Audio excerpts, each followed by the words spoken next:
Ahoy, mateys. This is KAB Antonio Bay. Stevie Wayne here, beaming a signal across the sea.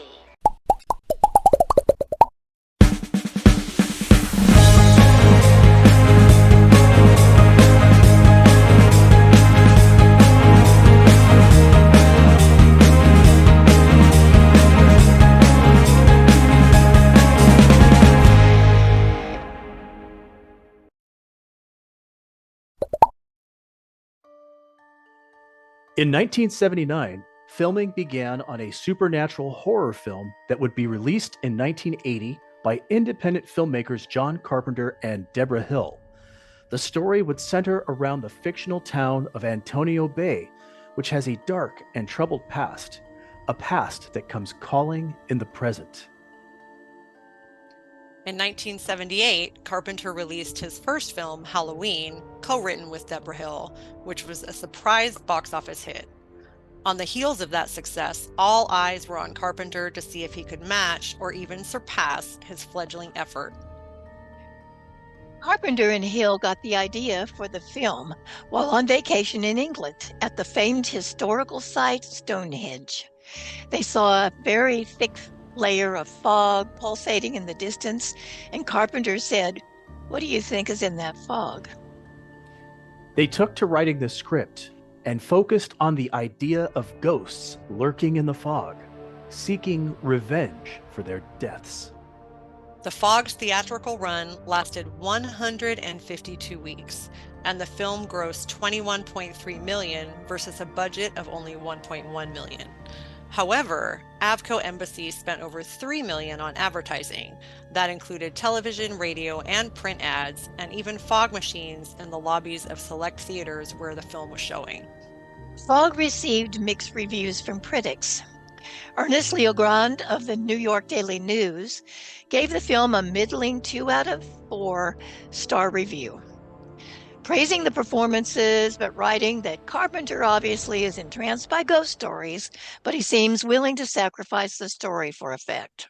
The New York Times' Vincent Canby praised the film's visual elements, but felt it ultimately paled in comparison to Carpenter's Halloween, describing it as neither a rewarding ghost story nor science fiction, though it borrows freely from both genres, unlike Halloween, which was a model of straightforward terror and carefully controlled suspense. The Fog is constructed of random diversions.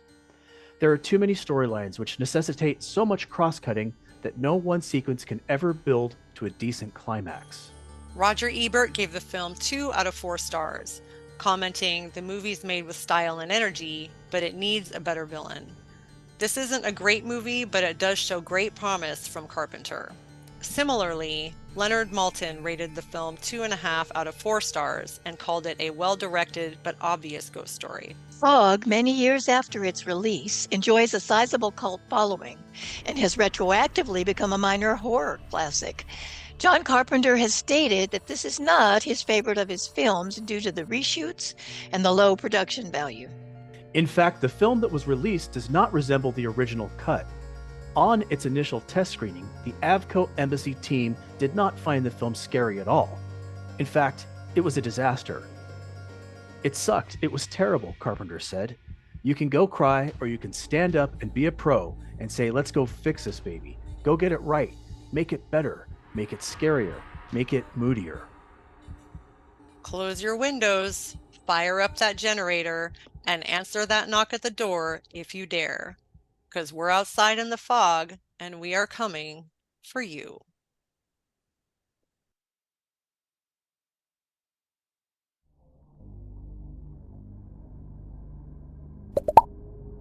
Welcome to Popped. I'm Daniel, and my co-host Tanya is with me, as well as our guest host, Susan, also known as Mom. Hello, everyone. Hello. Hello. How are we all doing? With the exception of choking on allergy. Fine. All right. How about you, Tanya? How's things? Things are good. Yeah, no complaints, just living life. Same old, but not bad. Righty-o. All right. Righty-o indeed. Let's see. Yeah. Hey, all of you out there in Popped Land, YouTube land, wherever you're watching this or listening to it, you actually may be listening on one of our podcatchers, or you may be watching on YouTube. If you are watching on YouTube, please hit like, subscribe, share the video with your friends. If you're listening, please leave us a review, or if they give you a chance to like leave stars, 5 stars, of course. I mean, come on. And share as well with your friends. If you haven't already, hit subscribe. We have a Patreon, and we will be releasing our first Patreon video of the season, which is on Fallout. So you should check that out if you're on Patreon. If you're not on Patreon, we release these videos to our Patreon subscribers way before we ever release them to the public. So you get to see them first. We also have some cool things there like stickers and mugs, and your support goes to help us make our show better. It helps us out of sticky situations like, oh, I don't know, computers busting, cameras for the computer not working, things like that. That extra money has really bailed us out a few times. So those of you who are already subscribing, thank you. We appreciate it.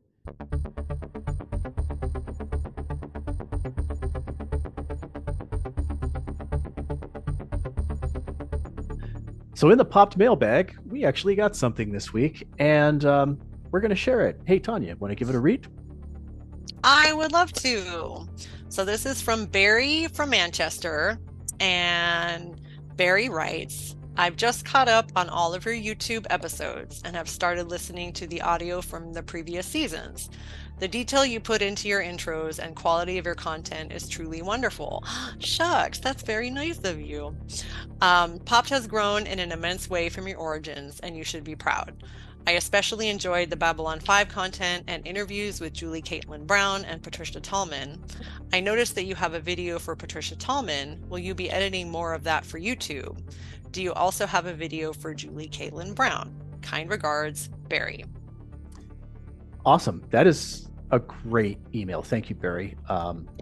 And yeah, I do have videos for Patricia Tallman, the whole interviews, and for Julie Caitlin Brown. Ironically, we edited Julie for audio, but we never did edit I never did edit the interview for video. I could go back and do that. The big issue is time. Time is a big issue for me right now. So I'll get to it. I don't know when, but absolutely. Thank you for asking. Yeah, so let's talk about The Fog. What a cool film The Fog is. Now, I'll start off right away saying that in this genre, I say John Carpenter is probably my favorite director of all time when it comes to horror, supernatural, suspense, that sort of thing. And this film is kind of cool, especially because it's all supposed to be happening here in California, and it's filmed in California, just like Halloween was, even though that's supposed to be Haddonfield, Illinois. So they filmed in Inverness at California Point Reyes Station, or the National Seashore, and the church scene is filmed in Sierra Madre. I don't know if you remember, Mom, but we lived right next to the city of Sierra Madre when we were down in Monrovia. Absolutely. Yeah. So it's pretty cool. I really wish we had seen that church. Apparently it looks very different today, but it's still there. That's absolutely amazing. Yeah, the lighthouse is still there. Anita and I have talked about going to go see it. I really want to get some pictures and be able to post them.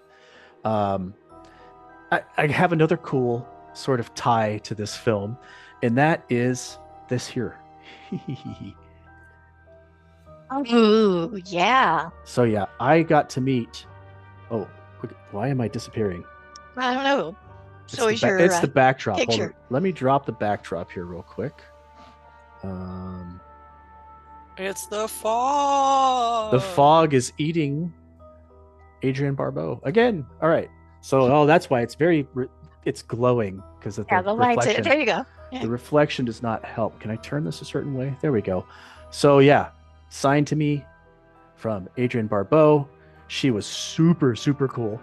What a wonderful person to talk to. And she really liked my shoes, which was cool. I had a really nice pair of shoes. I was working the Dickens Fair, and the shoes I have are these like pointed, like I guess they're like, I don't know what you call them, not wingtips, but they're kind of little high tops with a little heel on them, and just really cool looking shoes. I should probably have got those to show everyone, since she talked about my shoes. But anyway, Adrienne was awesome.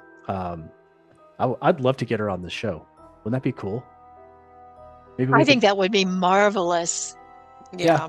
I'll message her and see if I don't know if she checks her Instagram or she has somebody check it for her, or if she might just look at it and go, yeah, no. You never know, but I'll ask. So yeah, what did you guys think of The Fog when you first saw it? When did you see it? What's your background with it? We'll start off with Tanya. Oh my goodness. I remember the first thing I remember about Fog was the previews on television when I was a kid. And I remember being absolutely terrified. I did not see it in the theater. I think I saw it. Oh, Lord have mercy. I was probably in junior high the first time I saw it, and it scared the bejesus out of me because I was a kid.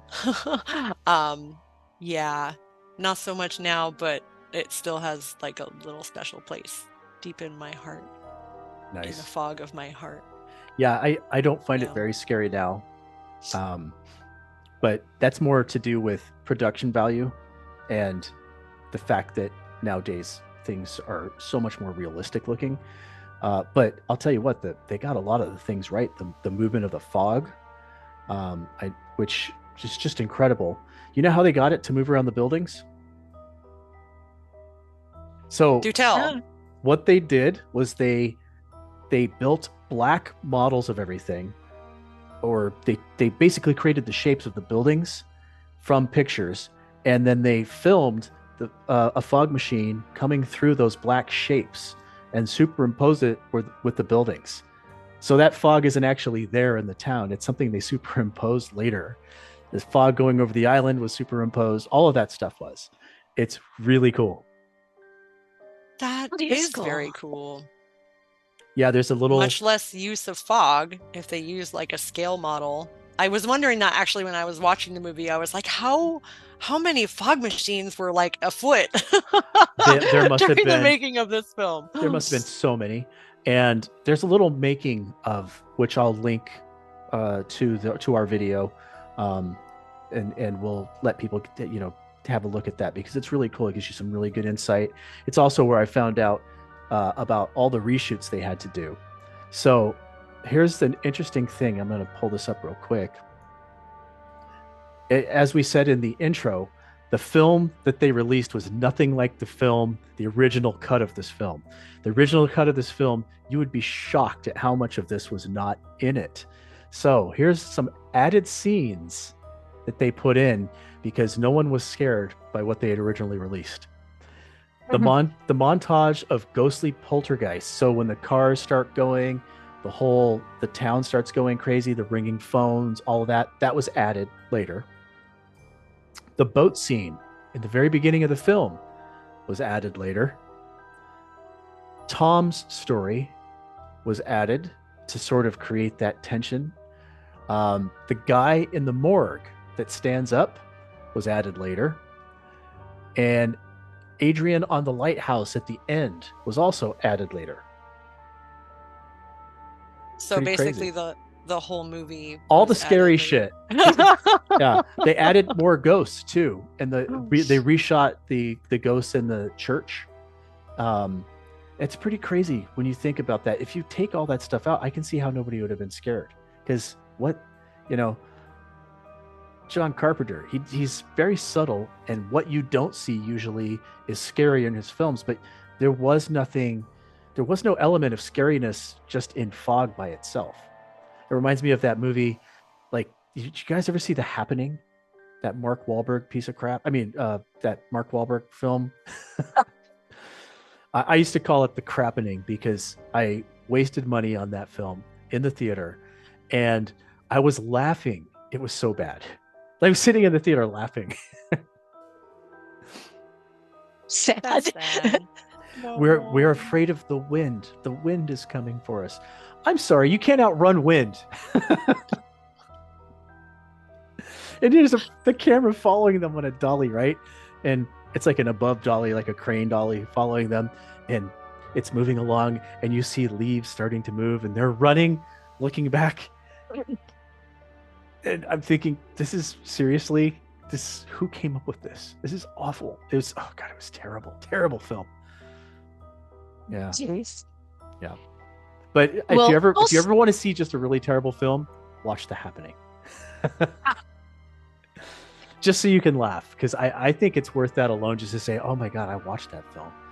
Yeah, I saw it. I also read that they had to extend and add some of those things because it wasn't long enough for a theatrical release. So there was a combination of things going on.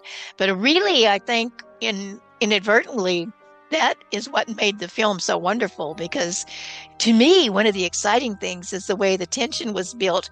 And it was built not just on the character, but on all those little individual things you're talking about, like the town falling apart, the little guy, the little man at the campfire with the kids, and just, different things that were added in really helped. Well, they also added, John Carpenter also rescored it. He put in that music that is so iconic, very similar in effect to Halloween, with the little discordant notes, but the piano, it's gorgeous. I love his soundtracks. In fact, I think the only horror soundtracks I own are by John Carpenter, which is pretty interesting. Yeah, I found that interesting. I didn't realize. I was going to say, I love the music, and I looked it up and it said music by John Carpenter, and I'm like, whoa, he did that too. But what I loved was the way he interspersed music with sounds, like maybe that little bell sound that would build the tension. This is what makes him an elite filmmaker, and these films actually feel like big budget films, and they had like no budget for the most part. I mean, $1 million, that's like nothing for a film. And if you look at Halloween was made on like something like, it was either $300,000 or $600,000, something like that. And it looks, I mean, it's amazing how good that film is. Which is, I think at some point we should do Halloween. I love his films, and I mean, I'm happy to always talk about John Carpenter, because I think he's just the master of horror. We're doing The Thing later this season, which I can't wait for as well. Oh, that's marvelous too. I don't know, it's kind of funny what we were reading about other opinions, but frankly, I liked this every bit of as much, if not more, than Halloween.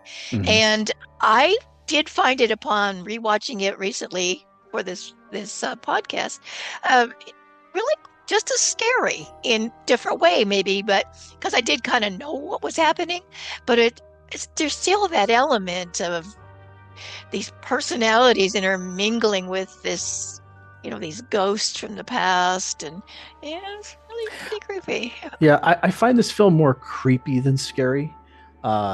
Because the mood that they set with the lighting and with the music and the pace. The pace is very, it builds as it goes on, which I really like. That's another thing Carpenter does well, is pacing. I noticed too, I don't know if you guys noticed this, and correct me if I'm wrong, but is it me, or does Adrienne Barbeau not have scenes with anybody besides the kid? Like where she's actually in a scene with somebody. It's all over the phone or over the mic, isn't it? I think you're right. Yeah. I think yeah. So think about that she's acting to nothing.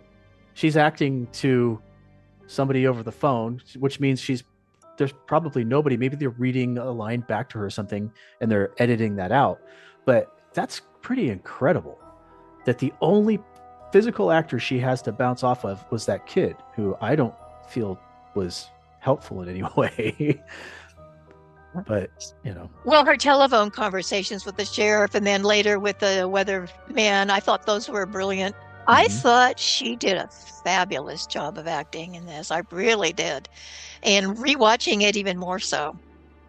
Yeah, we often talk about strong female characters, and here's a woman who obviously, they don't tell us everything, right? We don't know why she's alone with a kid, why she's a single parent, right? But she's got a job. She's watching for the boats in the water at this lighthouse, as well as running a radio station.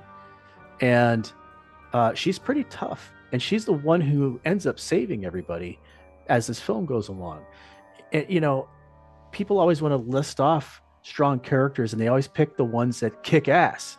But you got to remember too that you don't have to kick somebody's ass to be strong. You just have to be reliable and there, and in a situation be able to help. And I think that's what makes her a strong character, who fits in with all of the Ripleys and those strong characters as well. What do you think, Tanya? Yeah, no, I absolutely agree. It's so funny. I actually was having a conversation with a friend of mine not too long ago, and we were discussing Ripley because, of course, that's something that I do in my daily life. For real. Really? Okay. But we were talking about how it's interesting that whenever a strong female character is presented, it's always done in a very masculinized way. Like the epitome of strength, even if you're female, is taking on male characteristics, which is unfair, because women can be strong without, I think, having to be masculine in that way.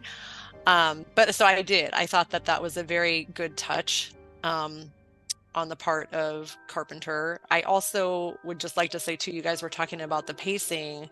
I think Carpenter is the master of the slow burn. Like, he does that so incredibly well. Just the way things move and weave was really great. And one of the reviews in the beginning that we discussed, they talked about how the stories were so disjointed and there was so much going on. But I loved, upon watching it this last time, how everything was connected through the radio. Like, yes, it would focus on the tower, and then it would go to someone listening to the radio in the town. And that was sort of how they filtered through from scene to scene, which I thought was just a lovely touch. True. Yeah, I agree with you. I look at those reviews and I feel like, wow, you felt like that? You kind of, yeah, I don't agree with them. I mean, but that's just my personal opinion. I also love the way that the film was shot. I mean, they have all these wonderful landscapes here in California, and instead of focusing on getting tight shots in on people, things like that, we got these big panoramic shots of the beach and of the lighthouse and the church, and it was just beautifully shot, beautifully done. Dean Cundey was the director of photography for this. He also did Back to the Future. He did Halloween. He did a ton of things. Jeffrey Wiseman, when he was on our show, was saying some nice things about Dean Cundey. But he's been around a long time, and he's just a really skilled and talented photographer. So, yeah, there's that. Yeah, I think also the use of light and shadow was very well done as well. Absolutely, yeah. The fog as a character. Now, it's interesting because one person, I guess was it Ebert who said that it needed a better villain, right? I think the fog itself was a pretty good villain, a scary character, because you'd see the pulsating fog with the light in it, and it created that creep factor. And you don't know what's coming from the fog until you do, right? And it's kind of a creepy. Let's talk about what we thought was the creepiest moment in this film. All right, mine was in the church when we see all of those ghosts standing there for the first time. To me, that was the creepiest moment in the film. It terrified me. That was the one moment where I was like, oh, okay, now I'm actually kind of scared, because that having something just stand there, it was very reminiscent of Halloween, where he's just standing there. It's the threat of something. You don't know what it's going to be, what they're going to do. It's just the threat alone. Tanya, what was the creepiest moment? What do you think was the creepiest moment in this film? Oh, goodness. For me, I'm going to say it was when the fog enveloped the kid and his babysitter's house. The way it sort of came in and she's trying to protect him, like, go to your room. I felt like that was a major creep factor for me. Just like the fog itself. I think that once I saw the ghost dudes, like instantly when I know what the threat is, it becomes less scary. The fog itself, I think, to your point in the beginning, was the most terrifying thing. All right. How about you, Mom? What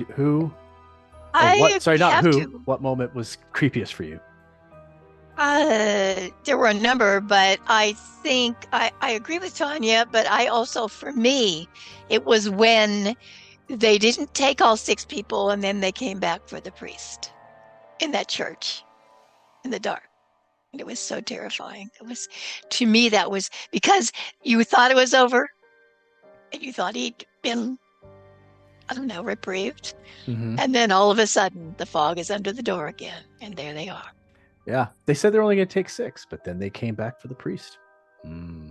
I feel like that might have been added, because they needed. But I thought the priest was the 6th, though. He was, but remember? Yeah. Oh, but they didn't take him. That's what it was. Okay. Yeah. And then of course, Mrs. Kobritz, you're talking about the kid in the house. Oh yeah. That kid got her killed. She's turning her back to the door. Get in there. Come on, kid. That irritated me, but I was more irritated with her for opening the door. Hello? A woman alone, charged with watching a child, and she opens the door and she doesn't put a no. Well, I mean, that's a known horror trope, is for people to do stupid stuff and get killed, right? Yes. If she'd been a younger woman, she probably would have taken her clothes off and opened the door. I'm not kidding. That's Hollywood. You're right. Didn't they do that in Halloween? Right. They did that in Halloween. So. Oh, really? Yeah. Yeah, they like to have an excuse. I'm actually shocked that Jamie Lee Curtis got away with taking off her clothes and didn't get killed in this film, because that's such a horror trope. Like, oh, I'm naked, I'm doing it. Guess what? I'm next. That's okay. Don't everybody jump in here. Actually, just leave that hanging there awkwardly. I was thinking about her, but yeah. I don't know. Her bedroom scene with that guy, to me, seems so. Really? Well, I mean, guess we have to have. She's a hitchhiker. I do feel like that was pretty quick. To me, it didn't feel terribly real, and I don't know why. It just, for one thing, I don't know. She looked fairly young, but then that's believable because young kids do crazy things. But to me, there was just something about their relationship that didn't feel right on to me. It just didn't. Well, I mean, in that time period, it wasn't unheard of for women to date much older men. Nowadays, it's interesting. It's extremely frowned upon, and there's a lot of back and forth chatter about people being even 10 years apart. Which I find weird, because when I was growing up, that was not terribly uncommon. But apparently it is now. But she was young. She just finished filming Halloween right before they did this. Because if you think about it, Halloween was a 1979 film. This was released in 1980. So she's only a year older than when she was playing a high school student in Halloween. I think maybe that's what hit me. To me, she looked too young to even have been. Her story just seemed like it was for someone a little older. Well, he wanted to include her in this film, so he brought her in and gave her that role. But, did she fit it? I don't know, but she was a big name at this point because of Halloween. So why not bring her in? In fact, here's another interesting thing. The star of this film is Adrienne Barbeau. But if you look at the poster of The Fog that they used to publicize it, it's Jamie Lee Curtis. And they did that because of the recognition. Wow. I just read an article that at the time Adrienne Barbeau was married to John Carpenter. They divorced, I think, in 84, but I didn't know that. They I were had no idea. they were briefly married. I think he was married to Deborah Hill, the co-writer, as well, at some point. But yeah, they were very briefly married. Yeah, it said it in the article at the time of this filming. They were married. So Yeah, so interesting. she was also in Escape from New York, which is a John Carpenter film as well. Well, they must have gotten on beyond that, maybe as friends and what have you. So let's talk story. They came up with the story when they were in England looking at fog while they're at Stonehenge. And, John Carpenter said, "What do you think's in the fog?" And then they concocted the story together, which is pretty damn good if you think about it. I mean, I don't know what history California has with towns and, sailors being betrayed, etc. But I love the fact that you see that schooner float past that boat in the beginning of the film, which is interesting because that whole scene was added later, right? Oh, So if you think about it, was the boat was never really in the film other than there. So without that, it's missing that creep-tastic element. That big ship coming by was actually really creepy. But story-wise, they had John Houseman read that intro. That scene was shot on a soundstage, believe it or not. It was not outside. He's doing that. John Houseman is amazing. He just has that perfect voice, and he embodies sort of that aristocracy, right? But he's playing this creepy admiral, and the lighting and that story really add mood at the beginning of the film. I love that they did that. Do you guys remember John Houseman from anything? I know wasn't he in The Toy or something like that? Or some comedy. sure, I've seen him in things, but I didn't recognize him in this at all because of the hat, and I don't know. He looked older than I remember seeing him. I can't recall the names of the things I've seen him in, but he's one of those guys that you see them in again and again. But I know when I read that he was the one at the campfire, I was quite surprised. One thing that struck me pretty heavily about this watch was, and I don't know if this was going for with the story, but it felt very metaphorical and kind of low-key, making some strong social commentary with regards to founding a small, cute little town with murder that has been like hidden for 100 years, and then the theft of this gold being molded into the shape of a cross. Like, I felt like there was a lot of things that he was saying sort of layered underneath the actual story that were kind of interesting to me. All right. Mom, what about you? I agree with that, especially the gold in the cross, but also the fact that the grandfather of the priest was the person that, was embroiled in this conspiracy.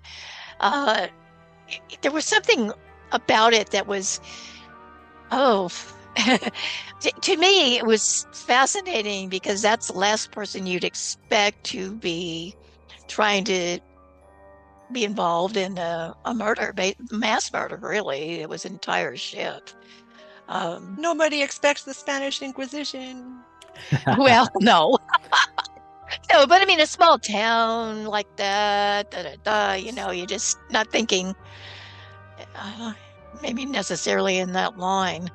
But I thought it added a really fascinating element to the story, and did also sort of work with the ghostly aspect of it because of the recrimination of evil, etc., etc. And then there was the revenge aspect too.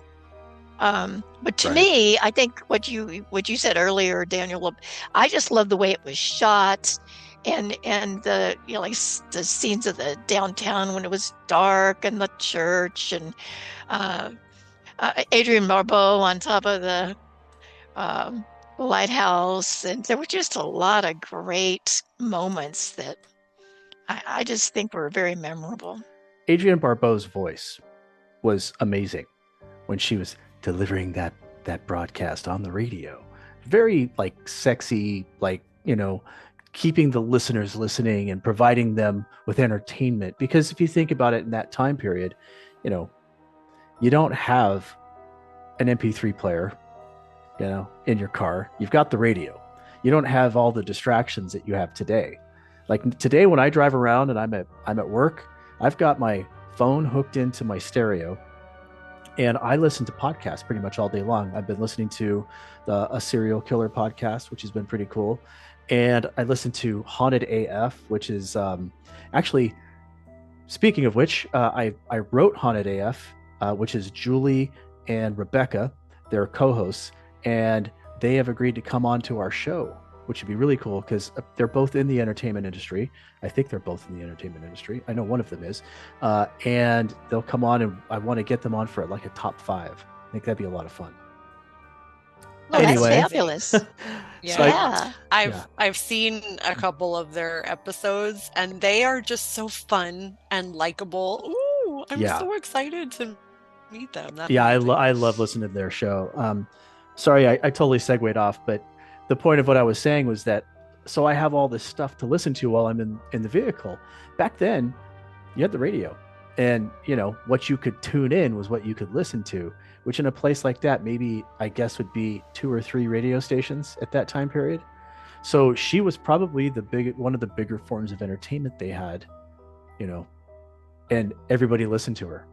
Nowadays, we've got how many stations to choose from. If there was a disaster like the fog happening and we had to rely on the radio station, lots of people would be dead. Well, it would certainly be harder to find one, to be honest with you. Having worked with some friends in radio for a short time, I really enjoyed that aspect of this. Her listening to the little sound, blurbs for the advertisement of it, and her voice was marvelous for that, how she transitioned into that radio voice. That was really nice. One thing about that interested me, though, and that in this last viewing that I found interesting, was one of the creep factors we were talking about was her driving up that winding hill and everything. And it was like dark at night, and talk about scary. And she's up there all by herself. And, Well, it created a sense of isolation. If you think about it, it's a visual cue to you that she is extremely isolated. Oh yeah, absolutely. And it was interesting how she would go from her radio voice, and then she'd just you could tell she's tired. She's a mom, she's doing this, she's doing everything at that station. Mm-hmm. Fascinating, actually. And having to deal with Dan the weatherman. Oh boy. He was annoying. Wasn't he? Yeah, he was kind of. There were moments when it was semi-likable, but I just wish he was better written. Yes, I think that was a lot of it, to be honest. Yeah, could have been the delivery too. I don't know.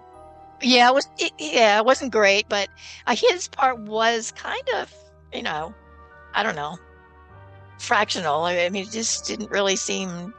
It didn't have a lot of depth. Let's face it. I mean, he was in there for a reason, obviously, and a good one, because he brought her attention to the fog rolling, and and that's when they discovered the fog was going against the wind, which was also very interesting and scary. Yeah, of course he had to be the dope that it's just fog, no big deal, thump thump thump, knocking on the door, who's out. He had to be that guy, right? And that character's a trope, the dumb dude, right? That's the thing I dislike the most about his character. That just, come on, buddy. Hey, Stevie, you're better off without him.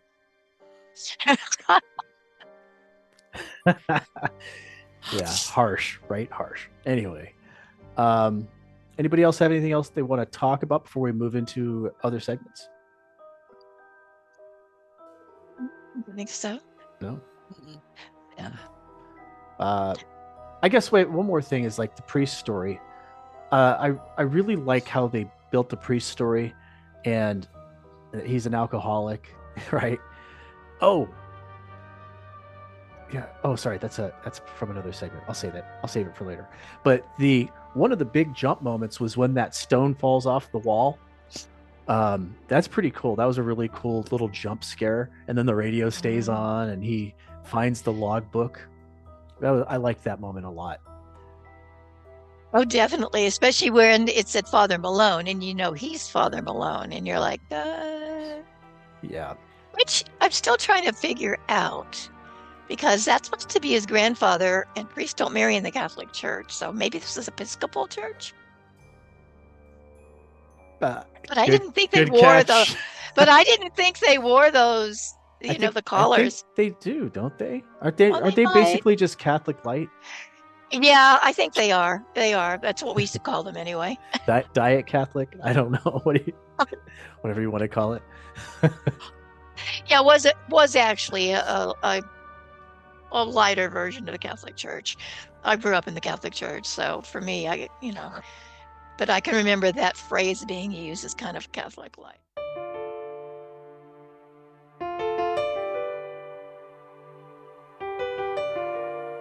Did you know Janet Leigh is Jamie Lee Curtis's mother?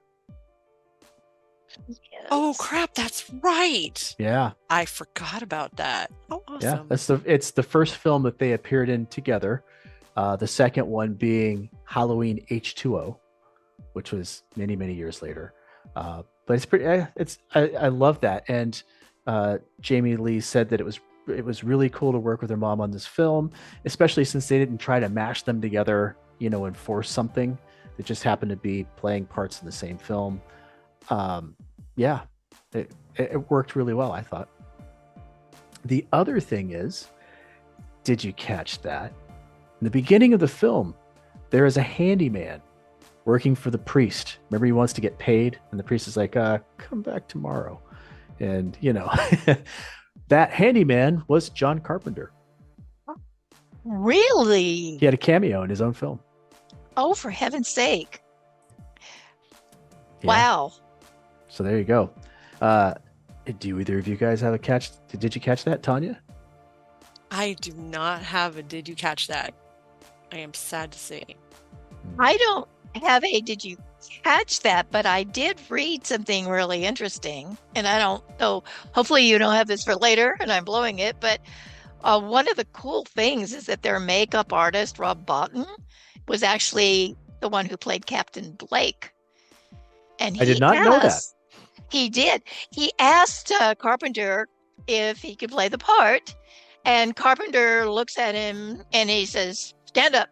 And so Blake is going, "Oh boy, he's going to tell me to get out of here." And Carpenter looks at him. Well, evidently Blake was 6'5", and Carpenter wanted somebody who was imposing and scary. So he said, "Yeah," and he gave him the part.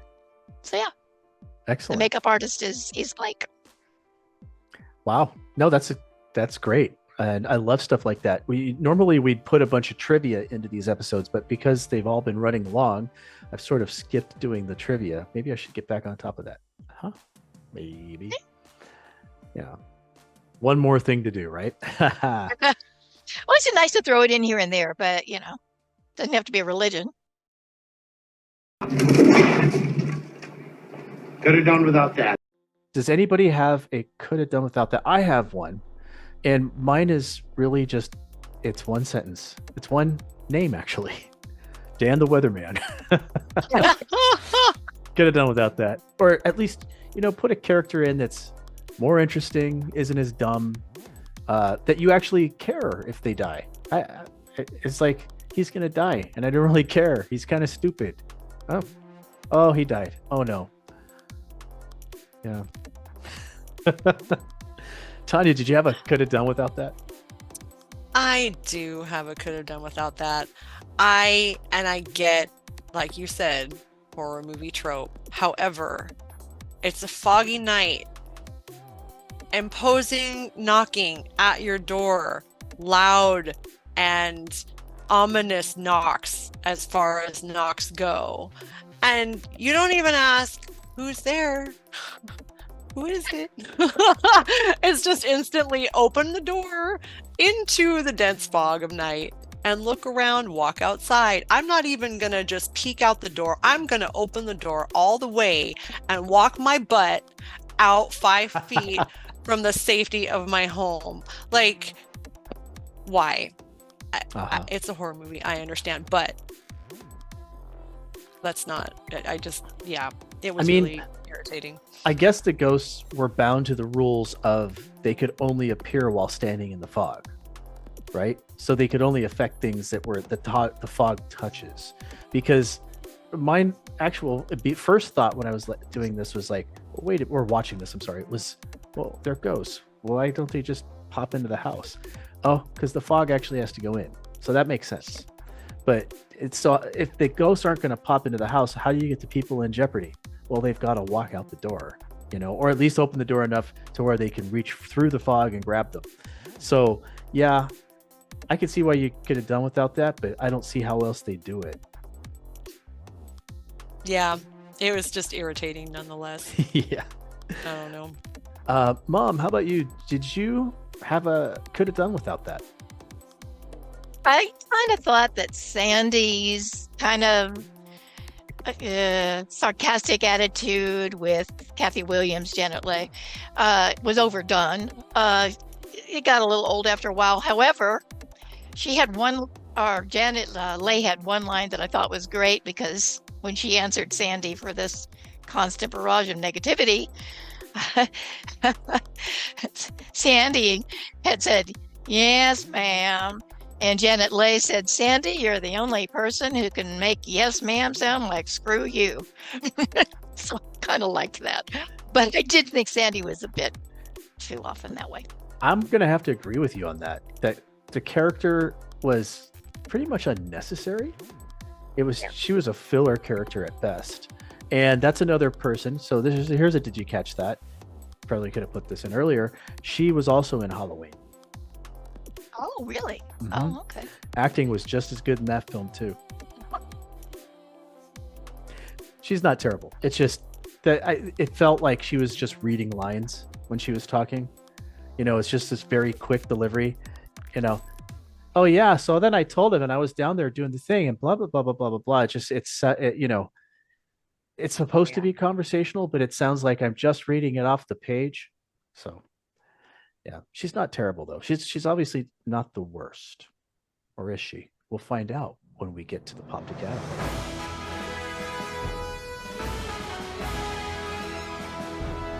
Mark, what is that? Don't bother me now, sweet. Can't see I'm busy. Yeah, but what is that? It's a major award.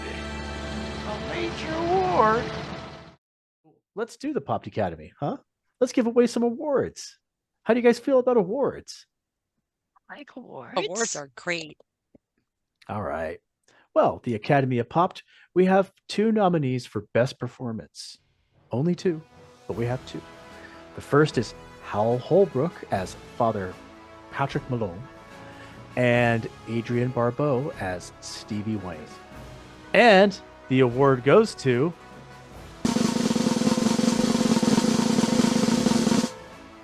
Adrienne Barbeau. Yay! Woo! Yeah. Congratulations. You're amazing. Good job, Adrienne. All right. He was great.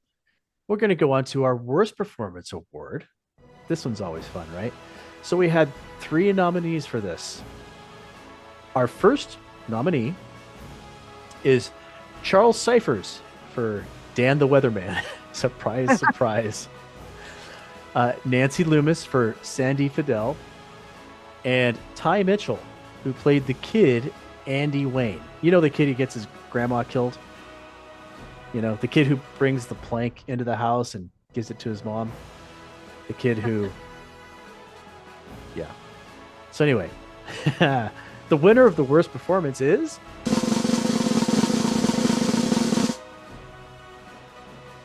Charles Cyphers as Dan the Weatherman. Well deserved too. Well deserved guy. I don't even know if he's still around, but yeah, that character needed a rewrite. Maybe not necessarily his fault, but the character stunk so bad. Yeah. Yeah, it was I mean, that's pretty bad. definitely true. He was definitely laid down the worst performance of the lot, but he was so tragically and poorly written. I hate to say it, but I've seen worse written actors who acted better. So yeah. He saved. Congratulations, Charles. He saved Ty Mitchell from getting the award. Ty Mitchell, the kid. And I know people don't like voting for kids, especially on stuff like this, because they're kids, they're child actors. But as I was saying before, you either have it or you don't. And if you cast a kid, they better be able to deliver those lines, especially in a horror film. His whole sitting there on the bed. I mean, yeah, that was a creepy scene, but the kid almost took me out of it. And it just reminded me of the Phantom Menace. Remember that poor kid, Jake Lloyd? They thrust this kid in to play this part, and it just doesn't work. And, you know, I don't know if it's the kid's fault. This is tense. Yeah, right. I don't know if it's the kid's fault, but, you know, you cast the kid in there. You should pick somebody who can deliver the lines. Right? So he didn't get the award. Lucky guy. It goes to Dan the Weatherman. Yeah, I know that, dude.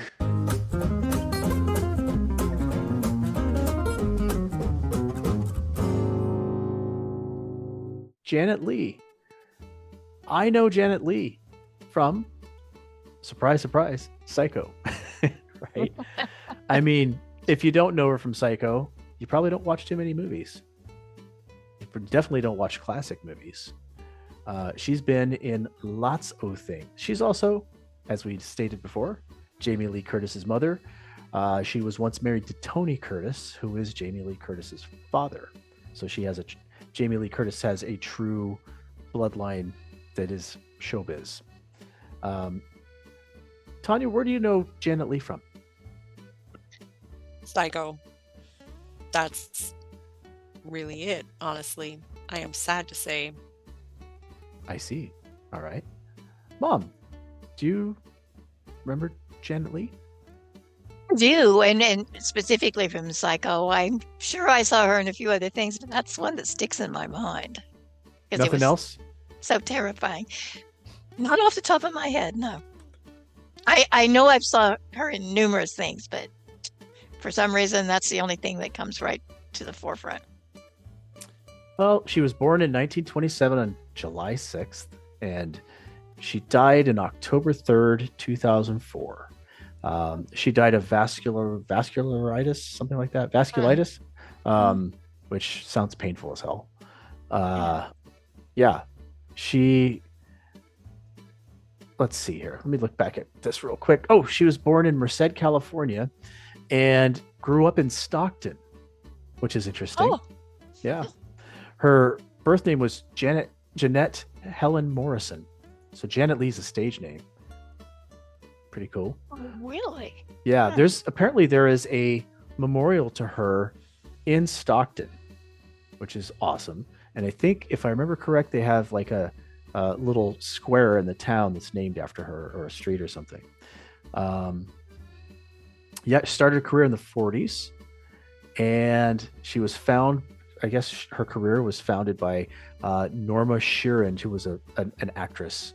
So that's kind of cool. She's been in lots of things. She acted for, let's see, 1, 2, 3, 4, 5 decades. Wow. So for over 50 years of films and movies. She was in The Twilight Zone, The Fog. She was in Murder, She Wrote, Halloween H2O. She was on Fantasy Island and The Love Boat, Tales of the Unexpected. And she was in Bad Girls from Valley High opposite Christopher Lloyd, which is a tie-in with a previous episode we did, Back to the Future. Oh my goodness. She married a few times. And she died in Beverly Hills of, let me see, is it vasculitis? Now that I got the actual name correct. And I guess her death surprised a lot of people because she kept it a secret. So one day she's just gone and everybody's like, I'm surprised. Anyway, yeah. So her legacy in the 2012 film Hitchcock, Leigh is played by Scarlett Johansson, and she has a ski trail named after her, Leigh Lane in Sun Valley Resort, Bald Mountain, in Sun Valley, Idaho. So she kept a home in Idaho for 30 years. Let's see. In 2003, she received the Ted M. Larson Award at the Fargo Film Festival for his contribution to cinema. His contribution to cinema? Wouldn't it be hers? I think they worded this wrong. Oh.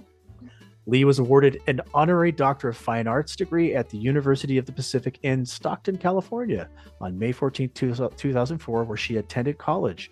At the time, Leigh's health was compromised by vasculitis, and she delivered a speech at the ceremony from a wheelchair. On October 13th, 2006, sorry, do I really need to put that on there? Oh, I'll say it. On October 13th, 2006, Jamie Lee Curtis and Kelly Curtis unveiled a bronze plaque of their mother to honor her early life in Stockton. The memorial is located in the downtown Stockton Plaza, adjacent to the City Center Cinemas, since renamed Janet Leigh Plaza. So that's what I was trying to say earlier. That's amazing. Yeah. She has an amazing... I'm not going to read off all her films that she's done because it's huge. 5 decades worth of acting. If you want to check it out, you can wiki her. But yeah, Janet Leigh.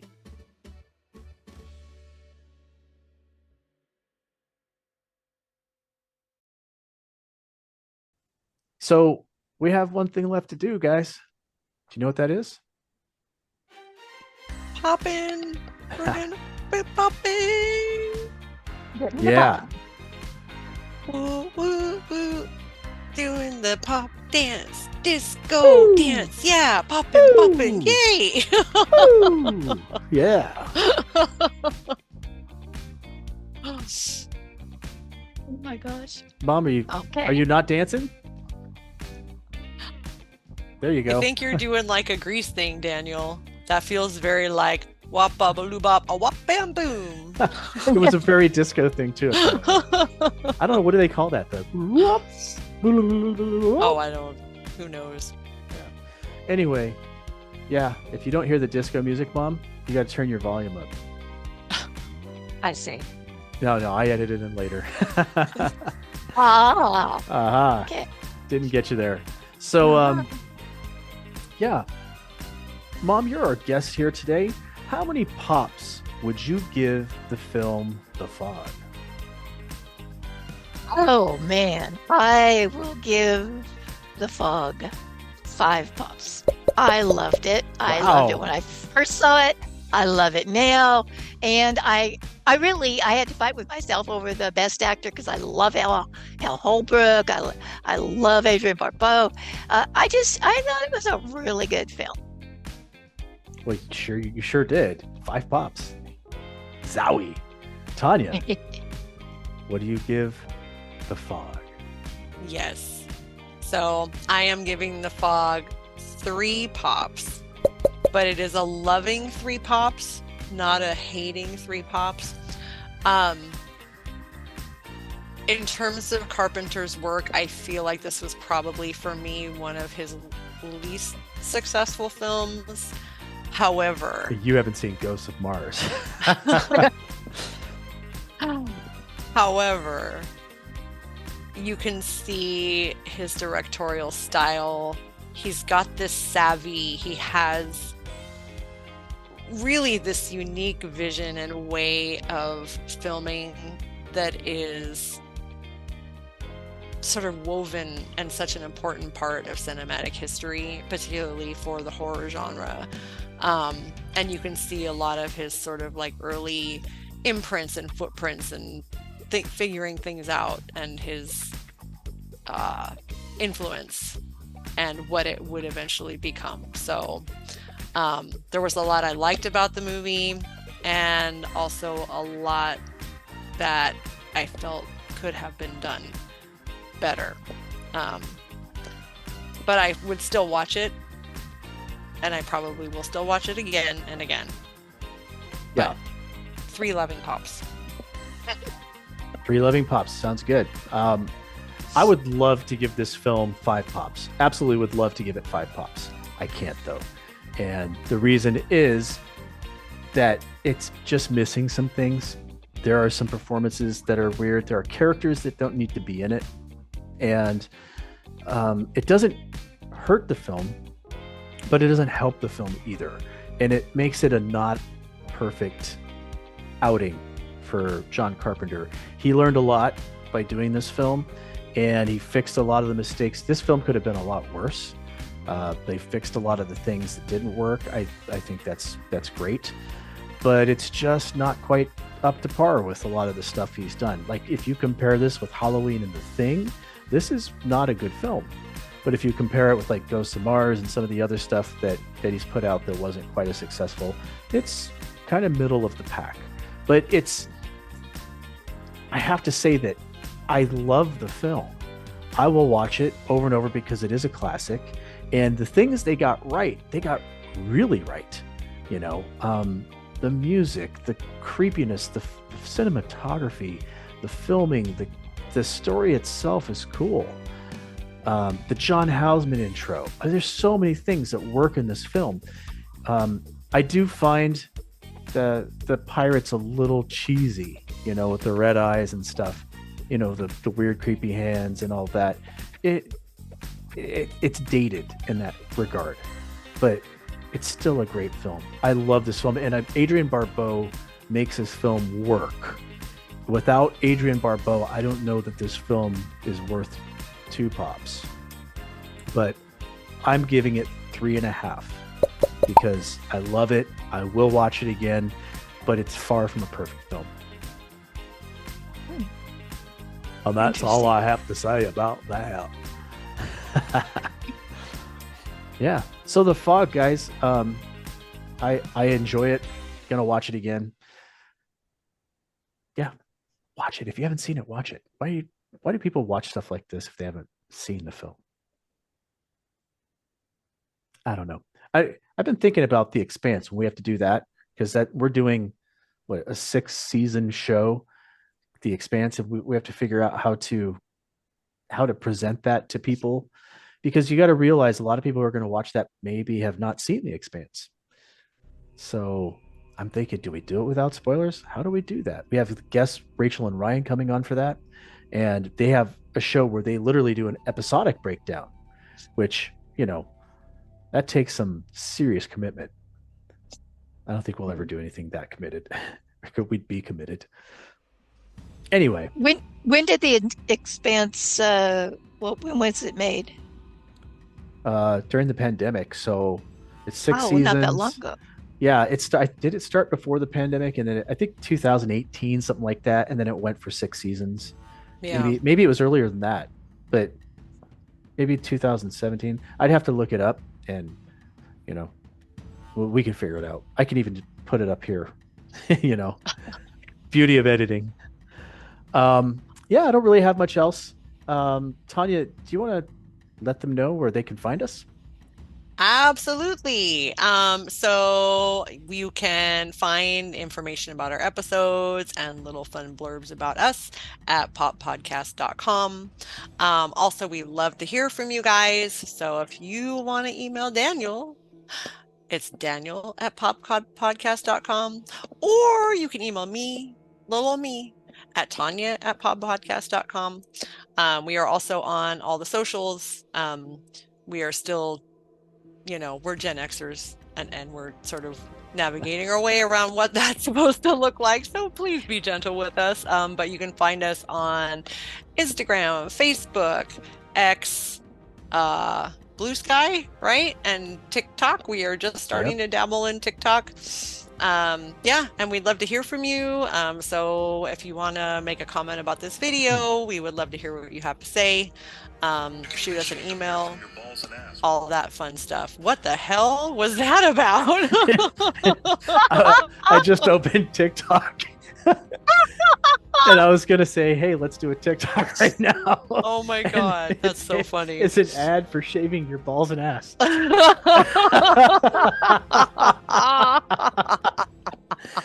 That was unexpected. Wow. Oh, TikTok. that was so, I And I mean this with all sincerity, that's just a lovely moment. And I Thanks, almost TikTok. swore. That's very funny. All right, so hold on. I'm going to do a TikTok Oh. right now. Let's see. 60 seconds, I guess. Take 60 seconds. Here we go. Hey, out there in TikTok, it's Daniel from Popped Podcast. I am right now in the midst of filming. Can you guys wave back there?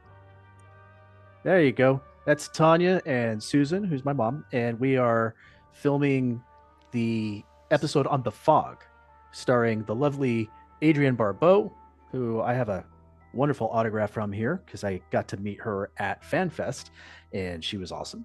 But yeah, we're going to be posting that sometime soon. Of course, we still haven't posted the last episode because I ran into some technical issues, but be looking for it and let us know what you think about the movie The Fog. We'd love to hear what you think. Bye. Okay, there you go. Wee! TikTok. It's a mystery to me. I want to thank our guest, which is my mom, Susan Aubrey Wilde. Mom, thank you for joining us for this wonderful episode about The Fog, a film we both love. Thank you for having me. I've enjoyed it tremendously. Yay. It's always good to get you on here. And I love being able to share movies with you and being able to do this, have you on here and be a part of this. Thank you all for always supporting and thank you for coming on and talking with us about movies. It's always a thrill to talk to you, my son, of course, and wonderful, beautiful Tanya. And you are totally just one awesome woman. And I love it every single time that you're on. So, Aw, yay. thank you, dear. Well, with that, Tanya Tanya. is always fun. Oops. Well, with that, Tanya, do you have anything else? You know what, Daniel? I think I am too poop to pop. With that, we're off and we're leaving as well.